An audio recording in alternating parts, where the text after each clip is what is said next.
Hello everybody and welcome back to my YouTube channel. This film is rated M for science fiction themes, violence and coarse language. This is Kiersey Reviews and this is my review of The Flash.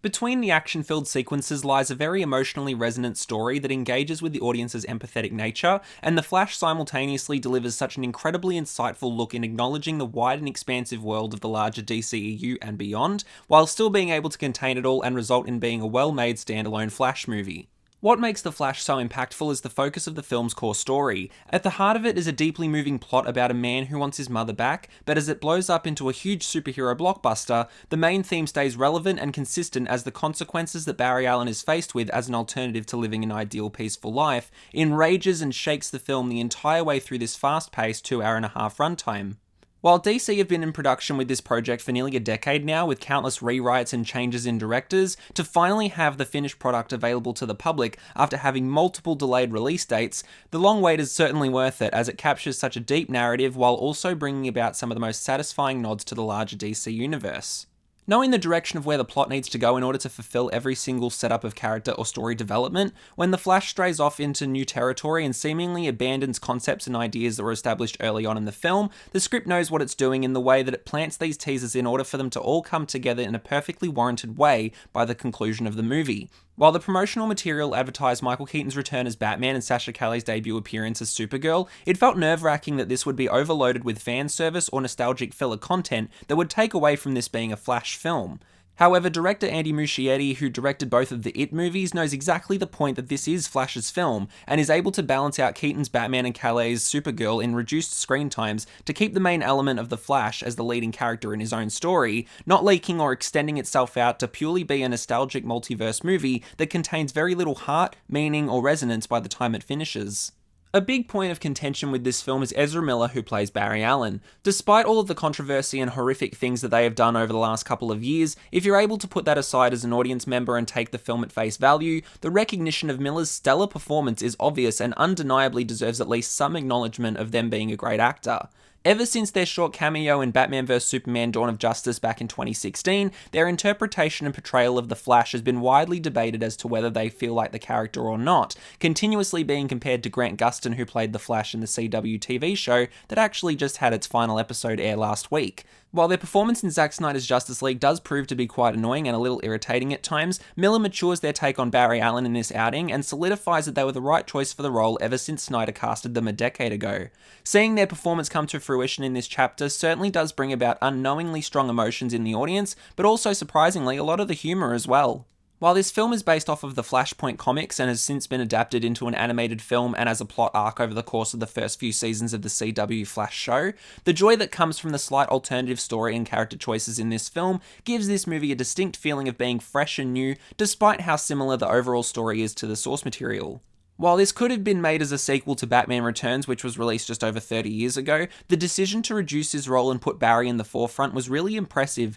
and in that way his role didn't take anything away from this being a Flash movie. However, it proves to be immensely exciting as you hear hints of Danny Elfman's Batman theme in the score build up over the course of the second act to finally get a solid 10-second replication of the theme in an amazing action sequence, giving fans a small taste of fan service, but also giving the Flash room to keep this as his own film. Even though this expands out to the DCEU that began a decade ago with Man of Steel and is seemingly coming to an end with Aquaman and the Lost Kingdom, Muschietti serves and honours the films that have come from this short-lived universe. As the story tackles an alternative universe's events of Man of Steel, the way Muschietti has chosen to portray the Speed Force gives the audience a look into previous movies that have mattered to Miller's evolution in the DCEU, which is quite a respectable notion to have, especially when he knows that the DCEU is coming to an end. Concerning itself mainly with the final act of Man of Steel and faithfully altering certain aspects for it to fit within the Flash, Muschietti handles Snyder's vision and world very well, and doesn't focus on it too much for it to feel like it's a carbon copy of the events of Man of Steel, and instead pushes that and Michael Shannon's return as General Zod to the background.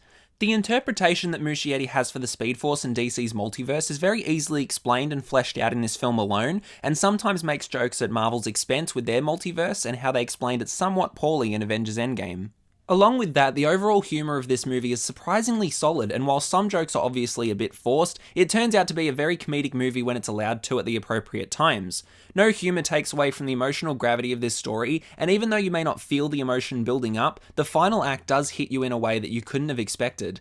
It's great to see that DC has learned how to make a light-hearted, fun adventure that doesn't just rely on taking shots at Marvel, but instead adopts the Deadpool style of making fun of the other company, as it makes a few subtle jokes about Marvel, but largely focuses on having solid quality humour as well. After so many dark and intense entries into DC's filmography over the last 10 years, it's a relief to finally have a very well-made, light-hearted film that never fails to be enticing and exciting. Even when it's full of action, the sequences between hold earned emotional value that does pay off, but never stretches itself out too far to take any viewer out of the experience or be perceived as uninteresting. By establishing the fun and humour in its extended opening sequence, it perfectly allows the rest of the movie to be taken seriously, and this balance was absolutely pristine. Despite the film being incredibly fun, emotional, and comedic, it does have some flaws here and there. While it's not as frequent or as noticeable as most comic book films nowadays, The Flash's visual effects do look pretty odd at times. Despite the infrequency of it having some poor visual effects shots, 90% of the movie looks absolutely invigorating.